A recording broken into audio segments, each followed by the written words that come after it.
On the 2nd of February, the encircled German 6th Army surrendered at Stalingrad. More than 250,000 men were killed or captured by the Red Army.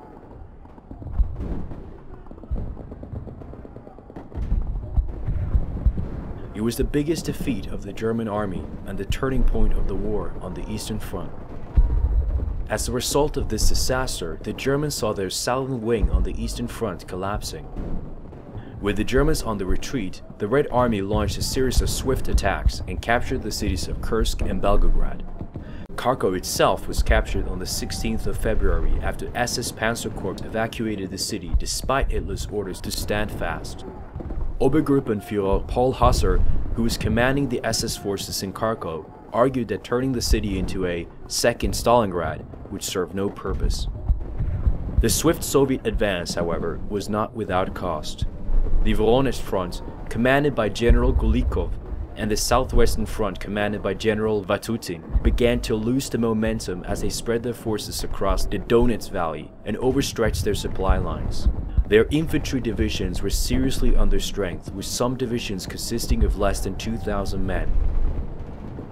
Field Marshal Erich von Manstein took the opportunity to launch a counterattack and prove once again what a tactical genius he was.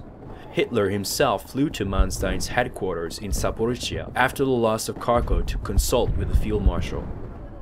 Eventually, Hitler realized how dangerous the situation was and gave Manstein operational freedom before he took a plane back to Germany. At this time, the Soviets were only 30 kilometers from Manstein's headquarters, having no idea how close they came to Hitler.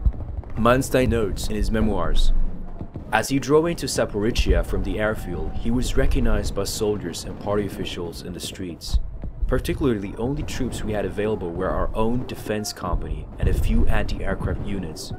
And before long, enemy tanks were to get so close to the town that they could have fired at the airfield lying east of the Dnieper." For his counterattack, Manstein used the 1st Panzer Army commanded by Eberhard von Mackensen, the 4th Panzer Army commanded by General Hartmann Hoth, and Hasser's SS Panzer Corps, composed of the 1st, 2nd, and 3rd SS Panzer Divisions, with a combined strength of 20,000 men.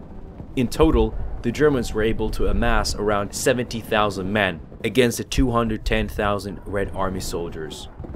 Manstein's original plan was a 3-stage offensive. The first stage encompassed the destruction of the Soviet spearheads, which had overextended themselves through their offensive. The second stage included the recapture of Kharkov, while the third stage was designed to attack the Soviet forces at Kursk in conjunction with Army Group Center. This final stage was ultimately called off due to the advent of the Soviet Spring Thaw and Army Group Center's reluctance to participate. On the 19th of February, Manstein launched his counterattack while the Soviets were still on the move. The 1st Panzer Army was ordered to strike north and destroy Popov's mobile group. Using accurate intelligence on Soviet strength, the Germans were able to pick and choose the weakest units and bring about tactical numerical superiority. The SS Panzer Corps was ordered to strike southwards and provide cover for the 4th Panzer Army. The 4th Panzer Army, with some elements of the 1st Panzer Army, attacked the overextended Soviet 6th Army and 1st Guards Army. At the same time, Army Detachment Holit in the south was ordered to contain the continuing Soviet efforts to break through German lines. Between the 20th and 24th of February, the Soviet 6th Army and Popov's mobile group were cut off and destroyed.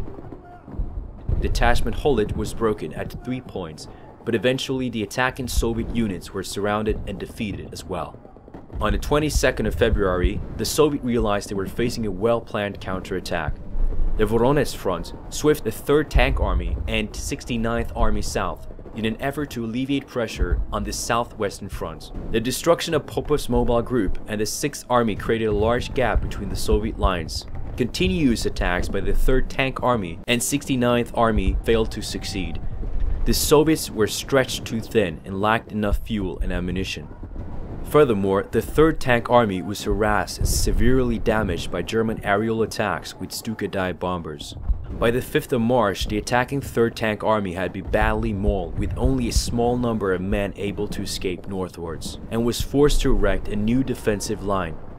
In the southern strip, Army Detachment Holit repulsed every Soviet attack until the Soviets limited themselves to pointless local assaults. In the first 5 days of March, the 4th Panzer Army and the SS Panzer Corps covered 80 km. Kharkov was now only 60 km away.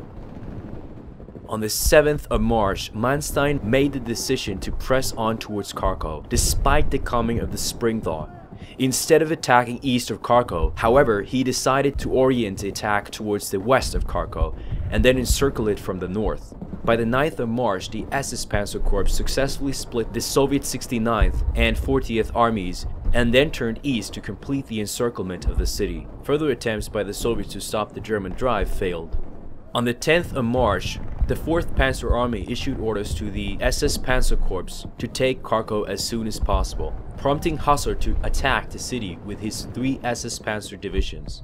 The 1st Division would attack from the north, the 2nd Division would attack from the west, and the 3rd Division would provide cover along the north and northwestern flanks. Despite attempts by General Horth and Manstein to order Hussar to stick to the original plan and outflank Kharkov, Hussar decided to continue with his own plan of attack on the city. Early in the morning of 11th of March, the SS Panzer Corps attacked the city according to plan. Stuka dive bombers and artillery helped the German infantry to battle their way through the city. On the 12th of March, after repeated orders from Hoth, Hussar disengaged with the 2nd SS Panzer Division and redeployed it to cut off escaping Soviet troops. The 1st SS Panzer Division continued clearing Soviet resistance block by block until the 14th of March, suffering heavy casualties. The city was again in complete control of the Germans on the 16th of March when the last pockets of Soviet resistance were cleared. By the end of the campaign, the SS Panzer Corps lost 160 officers and about 4,300 enlisted personnel. But Manstein achieved the seemingly impossible. He re-established the German front in the south, where it had been torn open by the disaster at Stalingrad. For the Soviets, the cost was even greater.